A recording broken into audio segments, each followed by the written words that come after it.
Shalom, shalom, bien-aimés dans le Seigneur. Que le Dieu de paix, n'est-ce pas, vous sanctifie tout entier par sa force toute puissante. Je suis heureux de vous retrouver pour partager ce moment encore une fois avec vous. C'est un privilège que de parler, n'est-ce pas, au peuple de Dieu.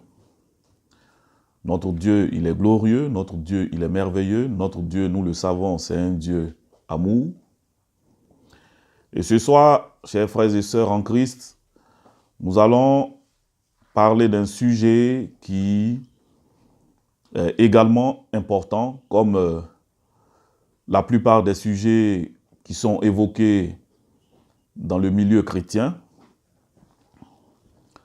Ce sujet, n'est-ce pas, intéresse plus d'un, dans la mesure où, comme nous allons le voir, n'est-ce pas, c'est un sujet qui encore aujourd'hui est d'actualité et qui constitue, n'est-ce pas, une arme très efficace dans la main de tout chrétien. Amen.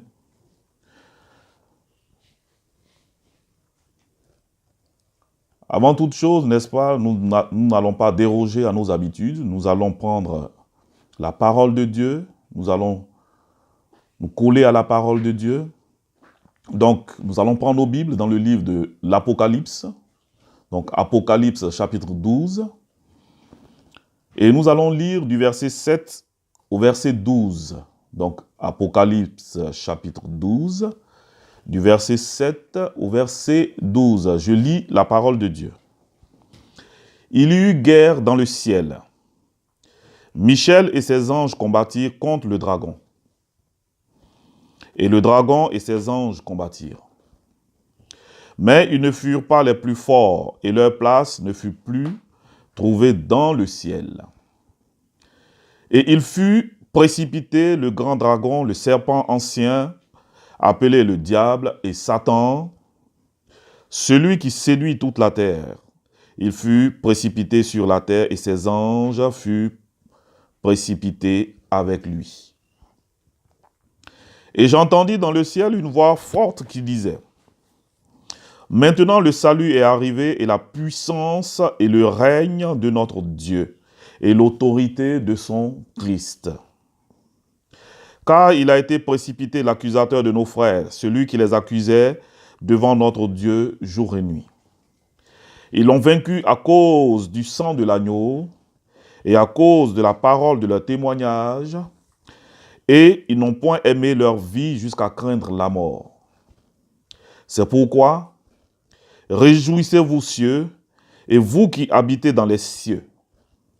Malheur à la terre et à la mer, car le diable est descendu vers vous, animé d'une ardente colère, sachant qu'il a peu de temps. Amen, amen, amen. Je vais prendre un temps de prière, n'est-ce pas, et recommander ce moment à la grâce de notre Seigneur Jésus-Christ de Nazareth, que lui-même qui est Dieu nous donne d'avoir un esprit de révélation en toute sagesse, n'est-ce pas, et humilité pour pouvoir ensemble, n'est-ce pas, nous entretenir de ce message.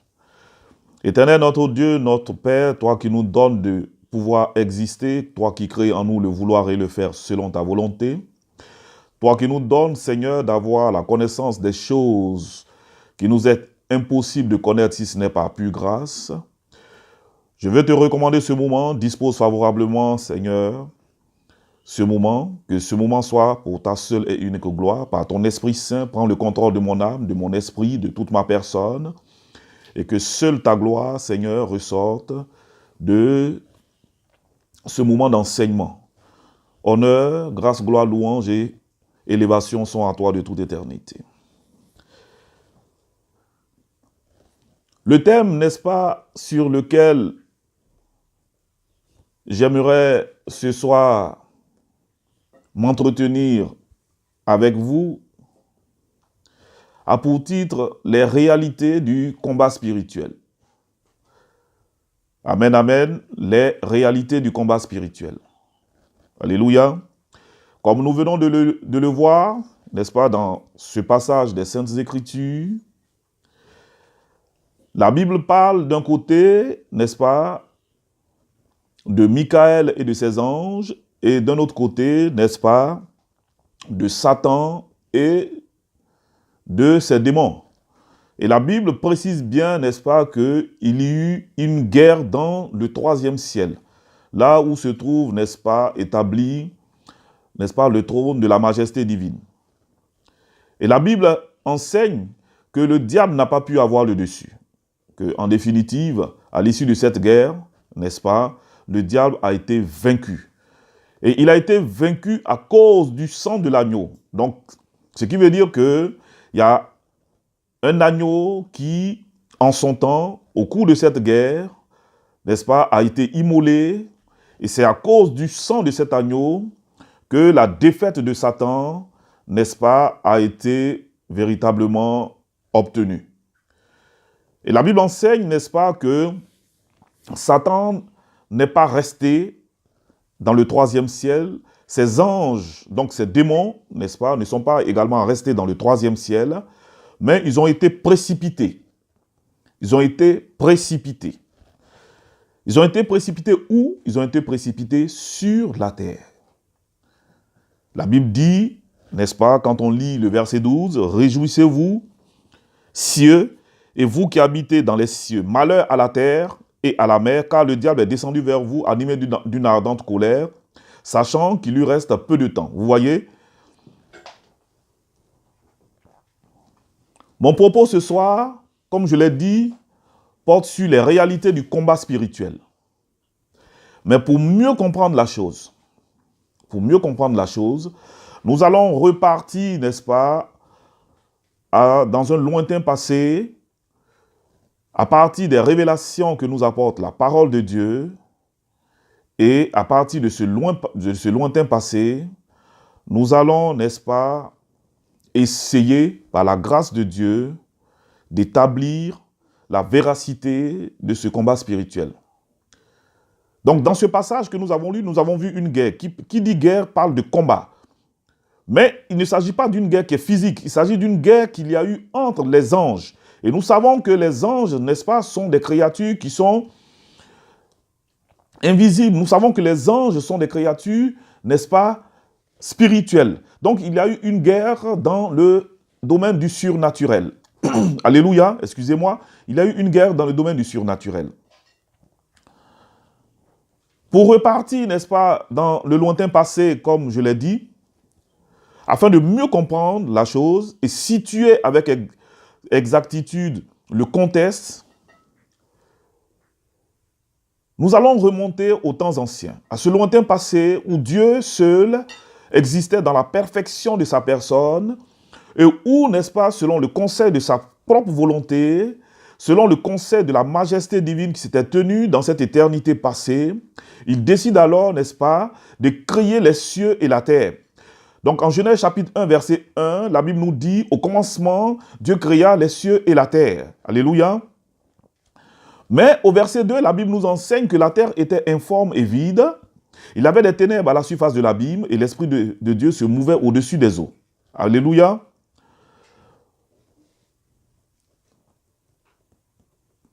Verset 1. Au commencement, Dieu créa les cieux et la terre. Verset 2. La terre était informe et vide. Voyez-vous? Il y a déjà quelque chose qui ne va pas. Il y a déjà une révélation qui est en train de se présenter à nous. Il y a déjà une révélation que Dieu veut nous apporter. Parce que quand on pense au commencement qui remonte au lointain passé, au jour de l'éternité, comme je l'ai dit, où Dieu seul existait dans la perfection de sa personne, et où il a décidé de créer les cieux et la terre, et sachant que notre Dieu, selon Deutéronome chapitre 32, verset 4, toutes ses œuvres sont parfaites, nous savons que notre Dieu, lorsqu'il crée, dans son acte créateur, tout est bon, tout est parfait, c'est la perfection la plus absolue. Alléluia. On se souvient, n'est-ce pas, de tous les actes créateurs, n'est-ce pas, de la terre et de tout ce qu'il contient, où à chaque fois Dieu trouvait que chaque chose était bonne. pour dire que notre Dieu, n'est-ce pas, est la perfection en personne. Et que lorsqu'il pose un acte, l'acte ne peut qu'être parfait. Deutéronome chapitre 32, verset 4, dit précisément que toutes ses œuvres sont parfaites. Mais pourquoi alors on nous dit que la terre était informe et vide? Vous voyez, la terre était informe et vide. Informe, ça veut dire que la terre n'avait pas cet aspect, n'est-ce pas, de sphère qu'elle a aujourd'hui. Ça veut dire que la terre en elle-même avait quelque chose de particulier. Ça veut dire que la terre, il y avait un chaos, n'est-ce pas, qui avait fait que cette terre avait été déformée. Et la Bible enseigne, n'est-ce pas, que cette terre était vide. Donc, ce que je veux faire comprendre, c'est qu'entre ce haut commencement où Dieu a créé les cieux et la terre, et entre le moment où la terre était informe et vide, il s'est passé un temps que ni vous ni moi, nous ne saurons déterminer, mais que seul notre Dieu connaît et qui ne peut être révélé, n'est-ce pas, que par pure grâce à ses enfants. Mais une simple analyse nous fait comprendre, n'est-ce pas, que entre au commencement, Dieu créa les cieux et la terre, et le moment où la terre est devenue informe et vide, un incident s'est produit. Non seulement, au moment où Dieu crée, la terre, elle est parfaite, et ensuite cette terre devient informe et vide, ce qui sous-entend, n'est-ce pas, que la terre, n'est-ce pas, a été l'objet de quelque chose. Nous allons, n'est-ce pas, pour étayer nos propos, n'est-ce pas, aller dans le livre du prophète, n'est-ce pas, Ésaïe chapitre 45, n'est-ce pas, et nous allons lire ensemble le verset 18. Ésaïe chapitre 45, et nous allons lire le verset 18. Je prendrai simplement la peine de lire la version de la Bible du Semeur, afin qu'on puisse savoir avec exactitude ce dont je suis en train de parler. Donc, Ésaïe 45, verset 18 dit ceci. « Voici ce que déclare l'Éternel, qui a créé le ciel, lui qui est Dieu, et qui a fait la terre, qui l'a formée et affermie. Il ne l'a pas créé à l'état chaotique, mais il a façonné pour que l'on y habite. » Mais là, on nous dit, la terre était informe et vide. Donc, cette terre qui était informe et vide avait été due à un fait. Parce que souvenez-vous, dans le livre de l'Apocalypse, Apocalypse chapitre 12, que nous venons de lire, la Bible dit qu'il y eut une guerre. À la suite de cette guerre, Satan et ses démons ont été précipités sur la terre. Lorsque Satan et ses démons ont été précipités sur cette terre que Dieu avait créée, qui au départ était ronde, était, n'est-ce pas, parfaite, cette terre, n'est-ce pas, a été, n'est-ce pas, chaotique. Cette terre a été, n'est-ce pas, l'homme n'ayant pas encore été créé, cette terre, n'est-ce pas, qui normalement était censée accueillir l'homme, cette terre, n'est-ce pas, était vide à cause d'une présence qui était, n'est-ce pas, la bonne présence. Parce que la présence qui est la bonne, c'est la présence des êtres humains sur la terre. Donc comprenons bien que la présence de Satan sur la terre, dans le premier ciel, dans ce premier ciel où vit l'être humain, est une présence qui est indésirée, est une présence qui n'est pas voulue de Dieu. Parce que qui est Satan véritablement? Je ne prendrai pas la peine de lire, je vous donnerai simplement tout ce qui est véritablement passage biblique, afin que vous-même, vous puissiez vous faire une idée. Ainsi, le premier passage, il y a deux passages dans les Saintes Écritures, n'est-ce pas, qui nous parlent spécifiquement de Satan, de qui il est et véritablement des actes qu'il a été amené à poser dans le troisième ciel. Alléluia. Donc, il s'agit notamment de Ézéchiel, donc Ézéchiel chapitre 28, Ézéchiel chapitre 28, du verset 13 au verset 14, et ensuite Ésaïe chapitre 14, du verset 12 au verset 15.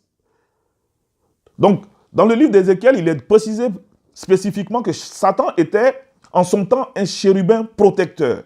Or, nous savons que les chérubins sont une catégorie d'anges qui sont les garants de la sainteté, qui sont les garants de la justice du trône de Dieu. La Bible n'enseigne-t-elle pas que notre Dieu est assis sur les chérubins? Souvenez-vous, lorsque le Seigneur faisait établir, n'est-ce pas, par Moïse, le tabernacle, et lorsqu'il faisait ériger, n'est-ce pas, le tabernacle, il avait demandé, n'est-ce pas, que sur le propitiatoire, à l'extrémité de chaque propitiatoire, il y ait un chérubin. Donc c'est pour dire que les chérubins sont ceux-là même qui protègent le trône. Les chérubins sont ceux-là même, n'est-ce pas, sont cette catégorie d'anges qui empêchent tout ou souillure de pouvoir s'approcher de la présence de notre Dieu. Parce que notre Dieu, il est saint. Alléluia. Donc, Satan était un chérubin protecteur. Mais la particularité de Satan est qu'il était responsable de la louange. Amen. Il était responsable de la louange. C'est lui, n'est-ce pas, qui prenait l'initiative sous les instructions, n'est-ce pas, de notre Dieu et qui permettait au troisième ciel de commencer à louer le Seigneur. Notre Dieu siégeant dans la louange. Amen. Notre Dieu aime la louange. Alléluia. Donc, lorsque Dieu crée Satan pour qu'il le loue, pour qu'il soit responsable de la louange dans le troisième ciel. Mais à un moment donné de son vécu, qu'est-ce qui va se passer? À un moment donné de son vécu, Satan, n'est-ce pas, va détourner toute son attention de Dieu, sachant que Satan était doté d'une perfection, oui, il était doté d'une perfection, c'était un chérubin protecteur parfait, doté d'une perfection que nous détaille la parole de Dieu, doté d'une certaine puissance, mais malheureusement, à un moment donné, l'iniquité a été trouvée chez ce chérubin protecteur qui a voulu se lever au-dessus de la position de Dieu. Alléluia. Il a voulu se lever au-dessus de la position du Créateur afin de se faire adorer de tous les anges qui avaient été créés comme lui. Amen. Donc, comprenez que encore aujourd'hui, cette entité démoniaque qui est appelée le diable désire encore être adoré. Il désire, n'est-ce pas, voir les êtres humains l'adorer. Et par des ruses et des séductions, aujourd'hui, il est arrivé, n'est-ce pas, à ce but. Mais Satan n'a jamais été créé pour être adoré. Frère, je te le dis ouvertement. Le diable n'a jamais été créé pour être adoré. Ces démons n'ont jamais été créés pour être adorés. L'adoration revient de droit à une seule et unique personne, à l'Éternel, le Dieu Tout-Puissant. Lorsque Jésus vient sur la terre, lors de la tentation dont il est l'objet, de la part de Satan, Satan lui dit, si tu te prosternes et m'adores. Pourquoi? Parce qu'il veut que toute la création puisse l'adorer. Parce que Satan veut se lever au-dessus d'une certaine position qui n'est pas la tienne, la position de Dieu. Alors que Satan est une créature comme vous et moi, frère. Je te dis la vérité. Satan est une créature comme toi et moi. Ton adoration va à une seule et unique personne. Tu adoreras l'Éternel, ton Dieu, de tout ton cœur, de toute ta force, de toute ta pensée et de toute ton âme. Voici ce que nous dit la parole de Dieu. C'est le premier des plus grands commandements qui puisse exister et que la Bible mentionne.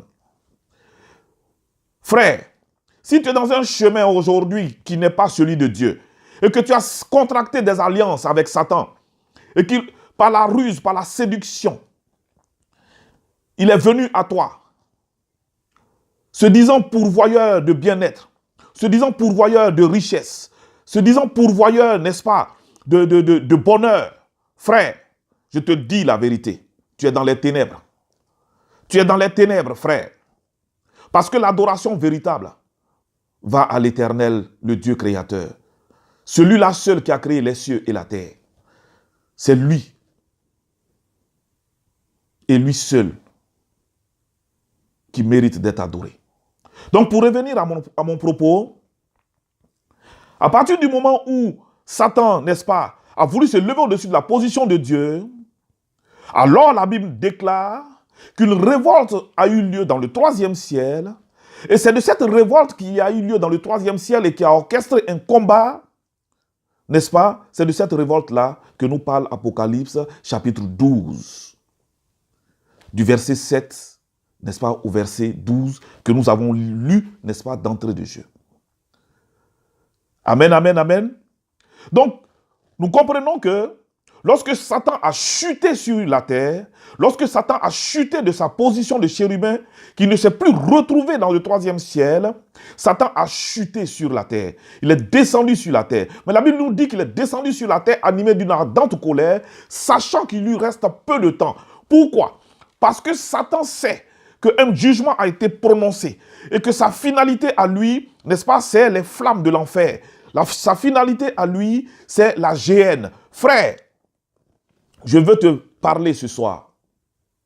Si tu écoutes ce message, que tu n'as pas Jésus de Nazareth dans ta vie, que ce n'est pas Jésus-Christ de Nazareth que tu adores, si ce n'est pas à lui seul, véritable Dieu, que va ton adoration, mais que ton adoration est une adoration, n'est-ce pas, qui va à la fois à Jésus de Nazareth et à une autre personne, ou alors à une autre entité. Frère, je te dis, fais attention.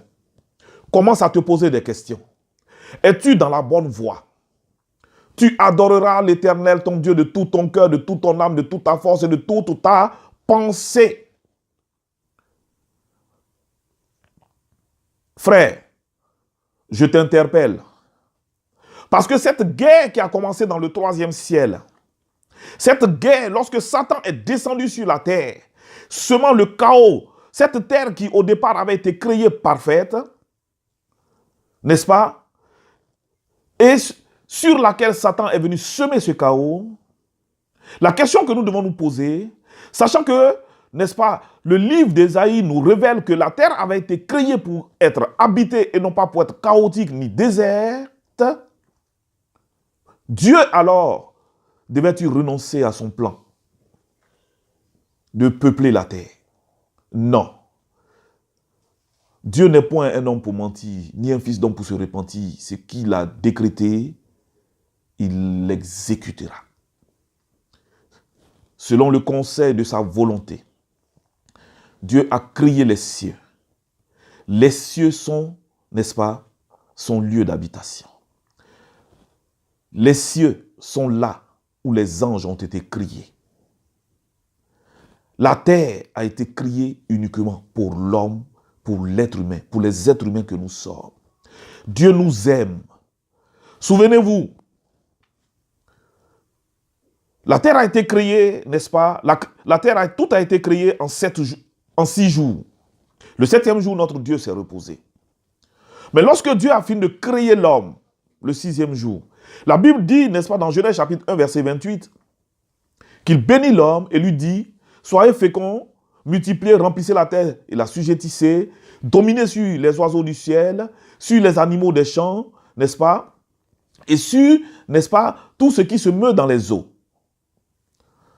Mais la domination que Dieu a donnée à l'homme allait plus loin. Souvenez-vous, n'est-ce pas, que Dieu a fait venir vers Adam tout ce qu'il avait créé afin que Adam puisse donner un nom. C'est pour dire que la domination de la terre avait été donnée à l'homme. Malheureusement, lors de la confrontation de l'homme avec le diable dans le jardin d'Éden, malheureusement, l'homme a été défait. Le diable est descendu sur la terre, animé d'une ardente colère, parce que, n'est-ce pas, l'objectif qui s'était assigné de prendre la position de Dieu, il n'a pas pu le faire. Et sachant que les êtres humains que nous sommes l'objet de tout l'amour de Dieu, nous sommes l'objet, n'est-ce pas, de toutes les attentions de Dieu, comment alors Satan pouvait-il toucher au cœur de Dieu? Pour toucher au cœur de Dieu, Satan continue encore aujourd'hui de toucher aux êtres humains. Frère, oui, je te dis la vérité. Pour toucher au cœur de Dieu, parce que, frère, tu es important devant Dieu. La Bible déclare que la volonté de notre Dieu est que tous les hommes soient sauvés, parviennent à la connaissance de la vérité. Tu es important aux yeux de Dieu. Tu es l'objet de l'amour de Dieu. Et c'est parce que tu es l'objet de l'amour de Dieu que Dieu a permis que son Fils unique, Jésus de Nazareth, paraisse sur cette terre, qu'il livre sa vie, afin que quiconque le reçoive en retour, n'est-ce pas, d'être justifié devant le Père, d'être réconcilié avec son Dieu, d'être véritablement dans une paix avec son Dieu. Frère, Jean chapitre 3, verset 16. Car Dieu a tant aimé le monde qu'il a donné son Fils unique, afin que quiconque croit en lui ne périsse pas, mais qu'il ait la vie éternelle. Tu comprends? Si tu comprends, tu me dis Amen. Tu es l'objet de l'amour, n'est-ce pas, de notre Seigneur. Tu es l'objet de toute sa compassion, de toutes ses bontés.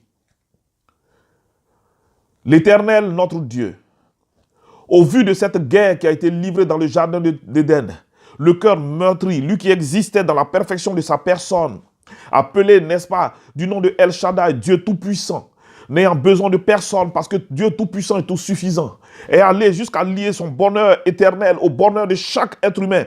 Son cœur soupire, n'est-ce pas? Son cœur n'a de cesse que de soupirer encore aujourd'hui. Et son cœur soupire pourquoi? Parce qu'il veut voir chaque être humain se tourner véritablement vers son Dieu. Frère, c'est dans ce monde chaotique, c'est dans ce monde, n'est-ce pas, que Satan, n'est-ce pas, c'est sur cette terre remplie de ténèbres, sur cette terre, n'est-ce pas, que Satan, sur laquelle Satan est descendu. Frère, que Dieu décide alors d'agir. Il a agi. Il a agi en apportant sa lumière. Il a agi en apportant cette lumière afin de dissiper les ténèbres qui ont été apportées par Satan.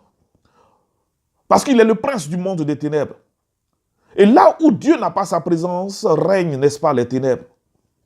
Et la terre qui avait été créée, ne bénéficiant pas alors de la présence de Dieu, mais de la présence de Satan, cette terre, n'est-ce pas, était ténébreuse. La terre était informe et vide. Il y avait des ténèbres à la surface de l'abîme. Amen, amen, amen. Donc notre Dieu décide d'agir en apportant sa lumière afin de restaurer la beauté de sa création de départ. Cette beauté, n'est-ce pas, de la création de départ, il va la parfaire par la création de l'homme. Que la lumière soit, et la lumière fut, nous dit la parole de Dieu. Mais cette lumière qui est apparue là, au jour de la création des êtres humains, frère, cette lumière dans ces temps qui sont les derniers, est venue sur la terre. Jean chapitre 8, verset 12, Jésus de Nazareth dit, je suis la lumière du monde. Celui qui me suit ne marchera point dans les ténèbres, mais il aura la lumière de vie. Il est la lumière qui veut dissiper, n'est-ce pas, les ténèbres. Il est venu pour mettre à jour, n'est-ce pas, ce qui était d'ici, ce qui était, n'est-ce pas, dans les ténèbres et qui agissait contre les êtres humains. La bataille qu'il y a eu lieu, n'est-ce pas, dans le 3e ciel, cette bataille se poursuit encore aujourd'hui. Cette bataille a été amorcée dans le jardin d'Éden. Cette bataille se poursuit dans la vie de chaque être humain. L'objectif de Satan est de détruire le maximum d'êtres humains afin de toucher au cœur de Dieu qui n'a de cesse que de soupirer. Toi qui es chrétien, frère, je veux te dire ce soir que la plus grande victoire de Satan est de t'amener à rétrograder par l'adversité dans laquelle il te maintient. Je sais que tu es l'objet de beaucoup de combats. Je sais que tu livres un combat qui est des plus ardents. Mais frère, je vais te dire une chose. Le Fils de Dieu est apparu pour détruire les œuvres du diable.